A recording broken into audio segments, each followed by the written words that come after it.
afternoon, good evening, good morning, everybody. It is Saturday, January 25th, and you know what that means. It's time for the High Risk Wrestling Podcast. I am your host, Jeremy Pierce, getting ready for a nice double dose of wrestling tonight. Check out the socials, Charismatic Creations on Facebook and YouTube, Charismatic_Creations52 on Instagram, and of course the 215 on Twitter. Today's show, well, we're going to look at and even book the John Cena Retirement Tour. This is his last year as a professional wrestler.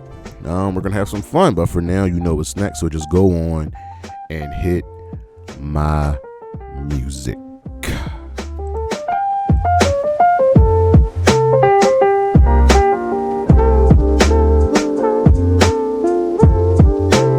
John Cena has had a long and illustrious career. Here are his 5 greatest rivals, the 5 men that challenged him, that pushed him to the limit. And number 5 is Batista. These two were pretty much crowned right around the same time, both winning their respective world championships at WrestleMania.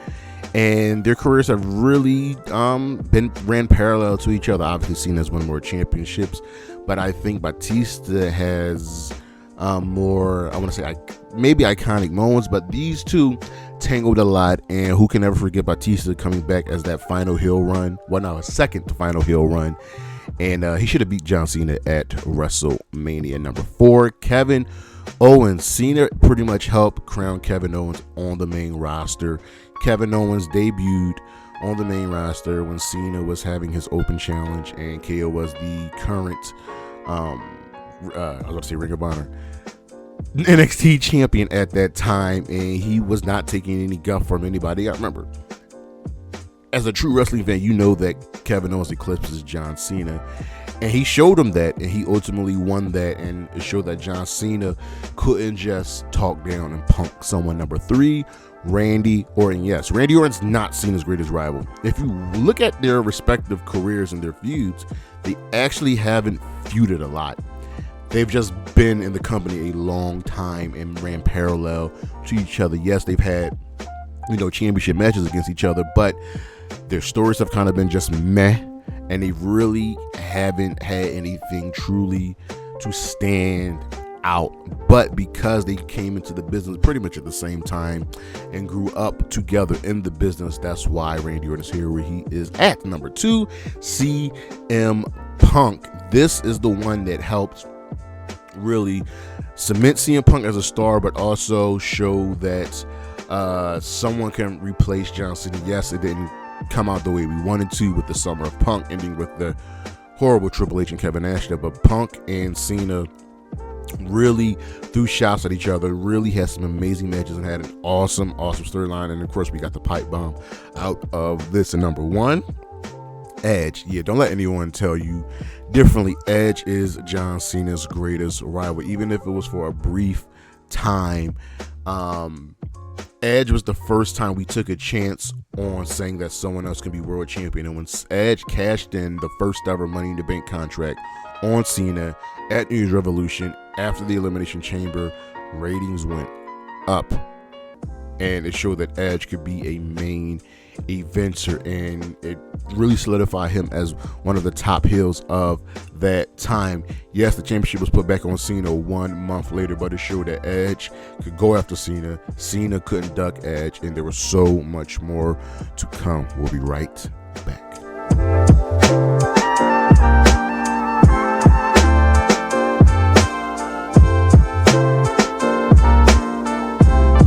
The spotlight is back and it's shining on a championship. Yeah, I don't think I've done this before, but the United States Championship. And if we got the United States Championship at John Cena, you know what we're talking about, United States Open Challenge. Yes, Cena was the U.S. champion before. Remember, that was his first incarnation of the spinner belt. But after he defeated Rusev at WrestleMania, I want to say 31, he went on to issue an open challenge week in and week out, elevating and pushing younger people, younger talent, future champions. Now, yes, I don't agree with him defeating Rusev at WrestleMania, as Rusev really needed to win. And, we know the history about John Cena beating people at WrestleMania where he shouldn't have. But out of it we got that open challenge, which drove the development of young talent week in and week out. The first match in that challenge was Dean Ambrose. Yes, they had faced each other before, but this was different. This was special. During that run, he faced Stardust, Bad News Barrett, Kane, Rusev, Sami Zayn, Zack Ryder, Kevin Owens, Cesaro, Seth Rollins, Xavier Woods, Big E, and Dolph Ziggler. And week in and week out, he was putting on banger matches. It opened our eyes to what John Cena could do when given the opportunity to just wrestle. The three best matches were Sami Zayn. Do not forget about the Neville match, was so good. And of course, probably the forgotten one was the Cesaro match. But the United States Championship was elevated by John Cena. Yes, it's faltered. It's gone up and down since then. But when he had that belt, it meant something special. Yes, it ended unceremoniously with his final open challenge, losing to a returning Zeb Coulter. Not Zeb Coulter, Alberto Del Rio. But he also lost in 7 minutes, and it just didn't work. But during that run, absolutely fantastic. We'll be right back.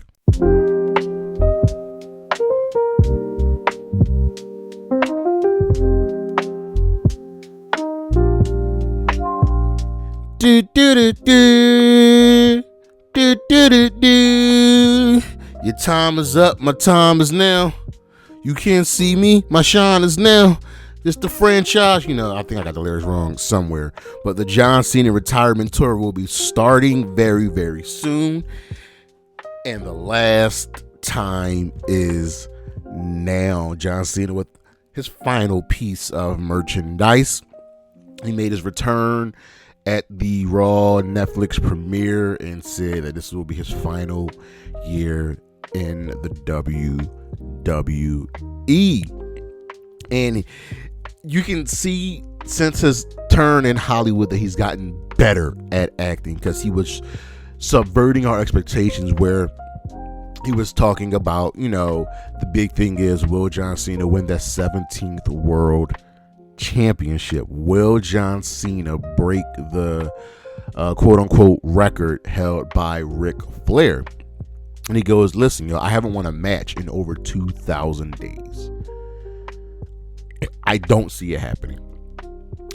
But there's a chance, possibly, maybe, if I win the Royal Rumble. Maybe even win the Elimination Chamber.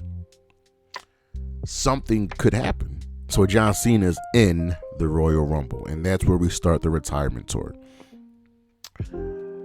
So the first question is, should John Cena win the Royal Rumble? And the answer is no. And listen, this is going to be a stacked men's Royal Rumble. Seth Rollins is in it. CM Punk is in it. Sami Zayn is in it. Drew McIntyre is in it. And a few others. Big, big names. And someone's got to face the world champion and the WWE champion at WrestleMania. And I think whoever wins the Royal Rumble will end up facing the WWE champion at WrestleMania. So no, I don't think he should win the Royal Rumble, but he should come close. On the way, he should eliminate a few rivals, some people that he sparred with over the years, over his career. Who are these people? Couple names: Solo Sikoa, Sami Zayn from, the Open Challenge, The Miz, and Austin Theory. Those are the two big ones, Miz and Austin Theory. Theory defeated Cena at WrestleMania. The Miz defeated Cena at WrestleMania. And Solo put his foot to Cena's ass. And this will be good. So he can be in the Rumble. He can get a couple eliminations and then make it to the Final Four, right? The Final Four should consist of Cena, Punk, Rollins, and a young star or future main eventer. And here's the thing. Here's how you get Cena out of the Rumble. He's eliminated by that younger future main eventer who's looking to make a name for themselves. who that person is, we will get to that, because I have a very special name in mind. It's someone on the main roster who hasn't really gotten a big, spot just yet. But Cena in the Rumble loses. You know what I mean? He loses in the Rumble. He gets eliminated. So what's the next step? The Elimination Chamber. Now, he can't just be put into the Elimination Chamber. The WWE does this thing, and I give them credit for this. They actually have qualifying matches for the Elimination Chamber. You can't just say, I'm going to be in the chamber. And usually with the chamber, it's for there's always two chambers, one for the men, one for the women. One of them is always for a championship. The other one is a number one contenders match. And John Cena will be in the number one contenders match. So Cena ends up in the chamber, and this is the number one contendership chamber, right? For the, let's say, World Heavyweight Championship. And he just wins. Like, he comes down to it. And here's the thing. Here's what I believe should happen.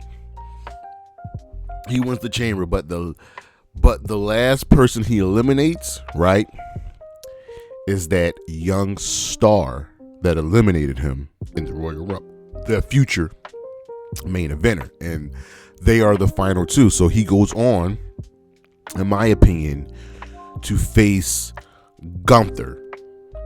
Because I don't think Gunther's losing the championship, even though I think he should lose it to Jey Uso tonight and then get it back. WWE has a tendency of not pulling the trigger on people, but I digress. So he eliminates that star, that young up-and-comer main eventer, to win the chamber to face Gunther at WrestleMania, right? And I know there's probably more money in Cena versus Cody, but you can go different routes with Cody. You know what I mean? But he wins the chamber. He faces Gunther, and Gunther can talk down to him like, bro, you're John Cena, you're old, this, that, third. Gunther has a tendency of talking down to his opponents when he believes they're inferior to him, and that's what ultimately cost him, right? So we get to the match at WrestleMania, and in a great match, because Gunther just has great matches, Cena wins, and he gets that 17th world title, right? That's great. So now it's like, how do you book the championship? How do you book this Cena run? Well, you pull the Ric Flair, you pull the Sting. His last match will be whenever he loses, right? Whoever defeats him becomes the world heavyweight champion. Now, this is where we up the ante with John Cena. The last open challenge we had in a major company, I believe, was the Cope Open before Copeland got hurt, right? And it was great. Cena has an open challenge for the world championship. So here's the thing, right? You give Gunther a rematch, and he beats Gunther. You can tell a new story with Gunther, right? Cena has this open challenge. After facing Gunther, who steps up? You know what I mean? And it's a solid list of people he's faced, people he hasn't faced. So he beats Gunther. Braun Breaker steps up, right? He beats Braun. Drew McIntyre steps up. He defeats Drew. Finn. You do him versus Logan Paul at a big pay-per-view, and you can build up to that. That one doesn't really have to be an open challenge, because you can get some money out of Logan Paul and John Cena. It's going to be a great match. Cena wins. Rey, and we know what happened with him and Rey. Lord, disrespectful to Rey Mysterio. You know what I mean? And I'd be remiss not to mention R-Truth. I'm sorry. You have to do a John Cena versus R-Truth match. If they don't do it, this retirement tour was for nothing. Absolutely nothing. R-Truth gets to face his childhood hero. And remember when Truth was a heel and he was feuding with Cena, he had little Jimmy, the one random championship match they had at Capital Punishment. That's all I'm saying. So Cena has this open challenge. He's getting great matches. You throw a tag match here and there.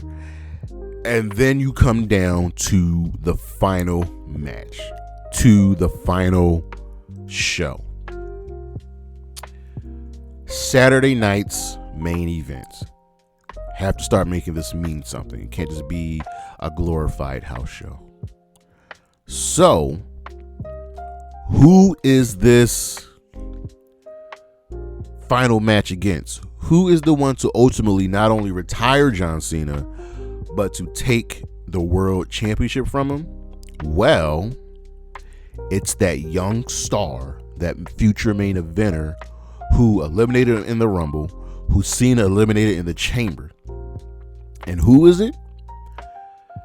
I think you have to solidify Carmelo Hayes.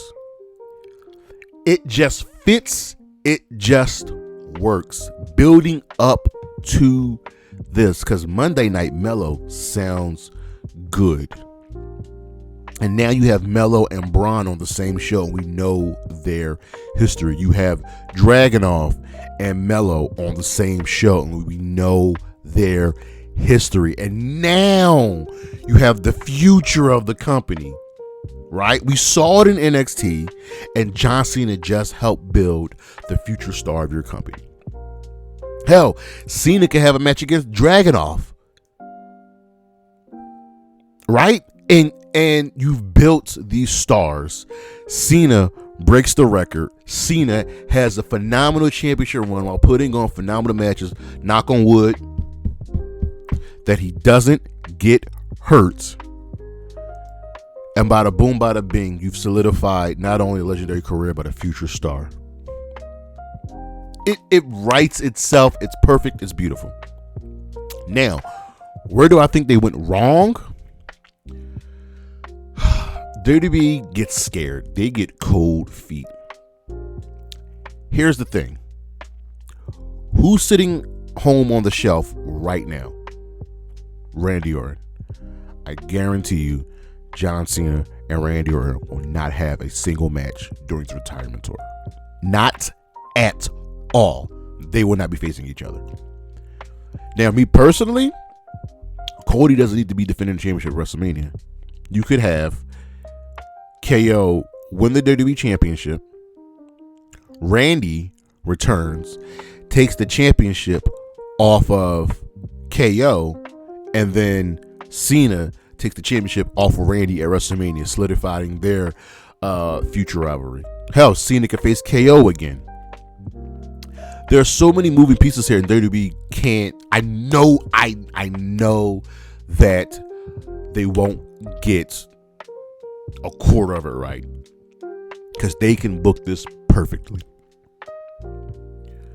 There's a lot of moving parts here. There's a lot of moving pieces here, but this retirement tour, it can be something great. And all I ask is they fix it, get it right. And I went from a Cena lover to a Cena hater to a Cena respecter, and that's my man. Because do you really want to taste it? This is it. We're getting to that point in our lives, whether it's sports, whether it's movies, whether it's wrestling, whether it's gaming, whatever the case may be, we're starting to see the legends, the GOATs that we grew up with move over for the future, right? And we're about to witness one of the GOATs walk away for good. I'm looking forward to this retirement tour. But let me know what you guys think. Thank you for listening. Thank you for watching. Oh, man, this was such a fun show to do, to talk about. Check on the screen what we got coming up for the rest of the month. Check out everything else we got on the channels. TikTok is back up until at least April. You know what I mean? Check out the socials, Charismatic Creations on Facebook and YouTube, Charismatic_Creations52 on Instagram, and of course the 215 on Twitter. As always, Anna J, Willow Nightingale, Chris Statlander, Bailey, and Isla Dawn. Holla at your boy. Peace.